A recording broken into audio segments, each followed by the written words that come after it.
ব্যক্তি নামাজ আদায় করতেছে, তখন অনেক সুন্দর করে নামাজ আদায় করতেছে, সিজদা রুকু কত সুন্দর করে দিতেছে, পাশের যে ব্যক্তি বসা আছে তার নামাজ দেখিয়া পাশের ব্যক্তিরা বলতেছে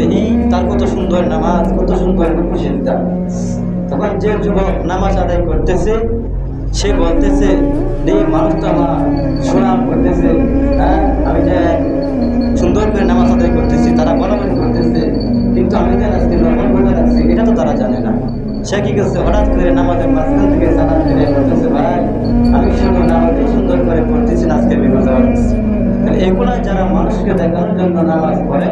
সেই নামাজটা কিয়ামতের ময়দানে ইটার জায়গার মতন ফেসাইয়া আপনি আমার কবরে নিক্ষেপ করবে। সেজন্য একমাত্র আল্লাহ তাআলাকে দেখানোর জন্য নামাজ আদায় করতে হবে, আল্লাহ তাআলাকে রাজি খুশি করার জন্য